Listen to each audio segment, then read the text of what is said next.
সীমান্তে সাদা পতাকা উড়িয়ে লেজ গুটিয়ে পালাচ্ছে ভারত। পাকিস্তানের পাল্টা জবাবে ভারতের অর্থনীতি খেয়েছে বিলিয়ন ডলারের ধাক্কা।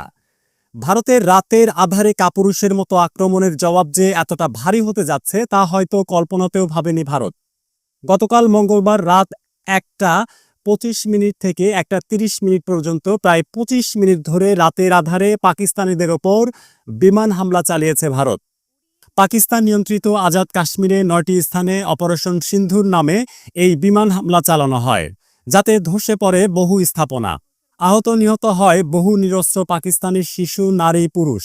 ভারত দাবি করে তারা জঙ্গি স্থাপনা লক্ষ্য করে হামলা চালিয়েছে, কিন্তু হামলা পরবর্তীতে দেখা যায় এই সকল স্থাপনার মাঝে মসজিদ, মাদ্রাসা এবং বেসামরিক স্থাপনা রয়েছে। কাশ্মীরের পেহেলগাম অঞ্চলে পর্যটকদের ওপর হামলার ঘটনায় কিছুদিন ধরেই পারমাণবিক ক্ষমতাধর ভারত ও পাকিস্তানের মধ্যে চরম উত্তেজনা চলছিল। এখন তা চূড়ান্ত হামলায় গড়িয়েছে। কূটনৈতিক বহিষ্কার, বিমান চলাচলের জন্য আকাশপথ বন্ধ করা সব পাল্টাপাল্টি বেশ অনেকগুলো পদক্ষেপ ঘোষণা দিয়েছে দুটি দেশ। এর পরিপ্রেক্ষিতে প্রায় তাৎক্ষণিকভাবে পাল্টা জবাব দিতে শুরু করে পাকিস্তান এয়ারফোর্স। আর তাতেই কোল ছাড়া পথিকের মতো অবস্থা হচ্ছে ভারতের। অপারেশন সিন্ধুর ভারত তাদের অন্যতম গর্ব ফ্রান্সে তৈরি করা রাফায়েল যুদ্ধবিমান ব্যবহার করে। এএফপির সূত্র মতে ভারত শেষ খবর পাওয়া পর্যন্ত 3টি রাফায়েল, একটি মিকট 9, একটি SU-30 এবং একটি অ্যাটাক ড্রোন হারিয়েছে। ভারতের ধ্বংসাবশেষ এখনই শেষ হয়নি। ভারতের একটি ইনফ্যান্ট্রি ব্রিগেড, সদর দপ্তর ও সামরিক পোস্ট ধ্বংস করা হয়েছে। পাকিস্তানের একজন বেসামরিক মুখপাত্র জানান, আমাদের কোনো বিমান ক্ষতিগ্রস্ত হয়নি, সব ইউনিট নিরাপদে ঘাঁটিতে ফিরে এসেছে। ভারতের এমন আগ বাড়িয়ে হামলা করার পর ক্ষয়ক্ষতির হিসাব করা শুরু করলে আঁতকে উঠবে যে কোনো মানুষ।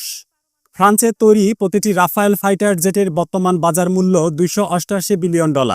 শুধুমাত্র 3টি ফ্লাইট জেট হারানোয় ভারত হারায় $884 মিলিয়ন। নির্ভরযোগ্য সূত্র মতে 5টি বিমান ধ্বংসে ভারতের ক্ষতির পরিমাণ যে ঠেকেছে বিলিয়নে, সাথে ইনফ্যাক্টটি ধ্বংসের পরিমাণ তো আছেই। টাকার অঙ্কে ভারতের জন্য বেশ বড়সড় ক্ষতি এটি। নয়াদিল্লি শুধু নিজেদের বিমানই হারায়নি, একই সাথে ধুলোয় মিশিয়ে দিয়েছে বিশ্বের অন্যতম প্রতাপশালী ফাইটার জেট বিমান রাফায়েলকেও। পাল্টা আঘাতে 3টি রাফায়েল ধ্বংস হওয়ায় প্রায় তলানিতে গিয়ে ঠেকেছে রাফায়েলের নির্মাতা প্রতিষ্ঠান ডেসো এভিয়েন্সের শেয়ার মূল্য। মঙ্গলবার হঠাৎ 6% কমে আসে কোম্পানিটির শেয়ার মূল্য। পাকিস্তানের দাবি, ভারতের বিমান বাহিনীর হাতে থাকা বেশ কয়েকটি রাফায়েল যুদ্ধবিমান ভূপাতিত করার কারণে শেয়ারের মূল্য কমেছে। রাতে ভারতের দ্বারা শুরু হওয়া এ ধ্বংসযজ্ঞ ভোরের আলো ফোটার আগেই পাকিস্তানিদের কাছে বিজয় নিয়ে এসেছে। কয়েকটি সংবাদ সংস্থার মতে লাইন অফ অ্যাকচুয়াল কন্ট্রোলে ভারত দ্বারা সাদা পতাকা উড়াতে দেখা গিয়েছে। এ যেন লেজ গুটিয়ে পালানোর সমতুল্য, কিন্তু অফিসিয়াল এখনো কোনো ঘোষণা আসেনি এবং জানা যায়নি ভারত আসলে পরবর্তীতে কি করতে চায়। কিন্তু বলা যেতে পারে ভারতের এই আক্রমণ সরাসরি যেন মহাযুদ্ধের দিকে ঠেলে দিল দুই দেশকে। ভারতের এই হামলায় ইতিমধ্যে শিশুসহ অনেকেই নিহত হয়েছে। যদিও ভারতের দাবি করেছে তারা জঙ্গি ঘাঁটিতে আক্রমণ চালিয়েছে। পাকিস্তানের জাতীয় নিরাপত্তা কাউন্সিল এই ঘটনাটিকে জাতীয় সার্বভৌমত্বের ওপর হুমকি হিসাবে দেখছে এবং ভারতের সীমানার ভেতর অপারেশন চালানোর অনুমতি দিয়েছে সেনাবাহিনীকে। ইতিমধ্যেই বিশ্ব মিডিয়ায় তুমুল সমালোচনার মুখে পড়েছে ভারত। জঙ্গি নিধনে হামলা দাবি করলে এখন পর্যন্ত নির্ভরযোগ্য কোনো প্রমাণ তারা দিতে পারেনি এবং পাক সীমানায় হামলা চালানোর কোনো অধিকার আন্তর্জাতিকভাবে দেশটি রাখে না।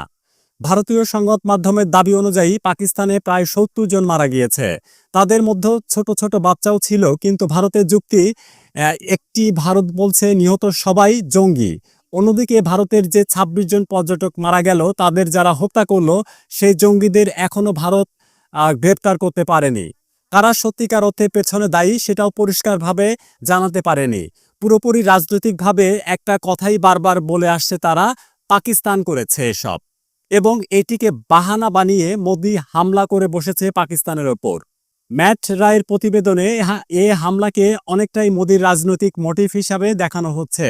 বারবার পাকিস্তানের বিপক্ষে শোরগোল তুলে জঙ্গি জঙ্গি আওয়াজ তুলে মোদি দেশের মানুষকে যেন জানান দিতে চাচ্ছেন, দেশ বাঁচাতে হলে, হিন্দুদের বাঁচাতে হলে আমাকে ভোট দাও।